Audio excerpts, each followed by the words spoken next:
वंदे मातरम दोस्तों। एडवोकेट रितु बाला मुंजाल, जी हाँ दोस्तों, आप इस नाम से अच्छी तरह वाकिफ़ होंगे, खासकर दिल्ली के लोग जिनको अच्छी तरह पता है जो एडवोकेट रितु बाला मुंजाल है वो निर्दोष लोगों के साथ और कमज़ोर लोगों के साथ हर वक्त खड़े रहती है सीने से सीना तान के। दोस्तों आज का क्या मुद्दा है मैडम का, जानते हैं मैडम से। मैडम नमस्कार। नमस्कार सर। मैडम आज का जो मुद्दा है डीटीसी का, जिस पे आप पिछले मैं 2 साल से देख रहा हूँ लगातार आप प्रयास कर रही हैं, इस पे क्या प्रोग्रेस हुई है और आज आप किस लिए आए हैं यहाँ पे? सर देखिए, जो ये डीटीसी के रिटायर्ड कर्मचारी हैं, ये पेंशन के लिए मांग के लिए काफ़ी सालों से जद्दोजहद कर रहे हैं, जिसमें इनके संघर्ष का हिस्सा हमें भी बनने का मौका मिल रहा है। क्योंकि ये भ्रष्ट जो राजनीति है, भ्रष्ट जो अधिकारी हैं, इनको पेंशन नहीं दे रहे हैं। कुछ की 3 महीने की पेंशन रोक के रखी है, किसी की 5 महीने की रोक रखी है, किसी की 30 साल की रोक रखी है और किसी की 10 साल, किसी की 15 साल। ये कर्मचारी वही हैं जिनको पेंशन समय से नहीं मिल रही है, जो कि इनके जीने का अधिकार है। मैडम अब क्या समस्या आ रही है आपको, क्योंकि मैं देख रहा हूँ पिछले 2 साल से आप लगातार प्रयास कर रहे हो? सर हमने जितना भी प्रयास अभी तक किया, ये प्रयास करने की ज़रूरत ही नहीं थी, क्योंकि दिल्ली सरकार के एम्प्लॉयज़ होने के नाते, सरकारी कर्मचारी होने के नाते, दिल्ली ट्रांसपोर्ट कॉरपोरेशन के एम्प्लॉयज़ और कर्मचारी होने के नाते इनका अधिकार है पेंशन और इन्हें मिलना चाहिए था। लेकिन जब हमने इनको बुज़ुर्गों को परेशान देखा, 30 साल 35 साल से भटकते हुए देखा, तो हमें लगा कि इनको पेंशन दिलाने के लिए हमें भी इनका साथ देना चाहिए।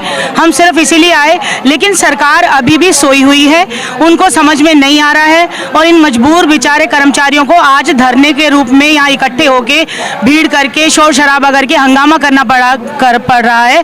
और रिप्रेजेंटेशंस, नंबर ऑफ रिप्रेजेंटेशंस मेरी तरफ से जा चुकी हैं, डीटीसी विभाग को भी, पेंशन कमिश्नर को भी और पेंशन सेल डीटीसी को, साथ में ट्रांसपोर्ट मिनिस्टर को, चीफ सेक्रेटरी को और साथ साथ हमारे केजरीवाल साहब सीएम दिल्ली को। लेकिन उसके बावजूद भी एक कंधे से बंदूक दूसरे कंधे पे रखी जाती है और पेंशन देने की बजाय फाइल को फॉरवर्ड कर दिया जाता है फॉर एक्शन टेकन। मानव अधिकार आयोग की बात भी ये नहीं मान रहे हैं डीटीसी कर्मचारी अधिकारी, ना ये सुप्रीम कोर्ट की बात मानते हैं, ना ये हाई कोर्ट की बात मानते हैं और ये अपनी मनमानी चला रहे हैं और दर दर की ठोकरें खाने के लिए मजबूर कर रखा है इन सेवानिवृत्त कर्मचारियों को।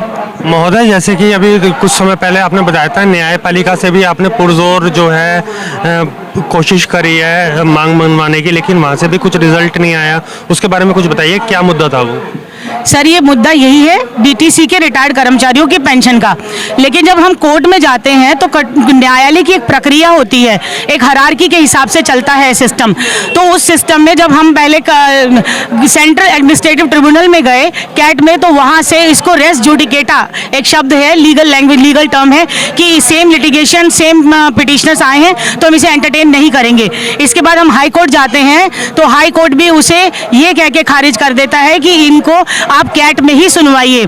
उसके बाद हम सुप्रीम कोर्ट में पीआईएल के माध्यम से, जनहित याचिका के माध्यम से एक इन पर्सन एप्लीकेशंस लगवाते हैं, जिसमें सुप्रीम कोर्ट ये कहता है कि हमारी जो गाइडलाइन है सुप्रीम कोर्ट की, पीआईएल की जो गाइडलाइन है जनहित याचिका की, उसमें सिर्फ फैमिली पेंशन को इंक्लूड किया जा रहा है, ना कि सीसीएस पेंशन रूल। जीते जी कर्मचारी को वो फैमिली का हिस्सा नहीं मानते, हेड ऑफ द फैमिली को हिस्सा नहीं मानते। इसलिए हेड ऑफ द फैमिली अगर जिंदा है, अगर ये कर्मचारी आज जिंदा है, तो इनको सुप्रीम कोर्ट या हाई कोर्ट से रिलीफ नहीं मिलेगा, क्योंकि वहां फैमिली पेंशन के बारे में पीआईएल कंसीडर की जाती है।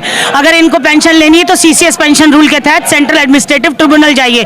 तो वहां भी वही हो रहा है जो यहाँ भ्रष्ट राजनीति में हो रहा है, एक दूसरे के कंधे पे रख के बंदूक चलाई जा रही है, एक अपना काम दूसरे के सिर पे सौंपा जा रहा है, पर कोई निर्णय, कोई डिसीजन नहीं दिया जा रहा।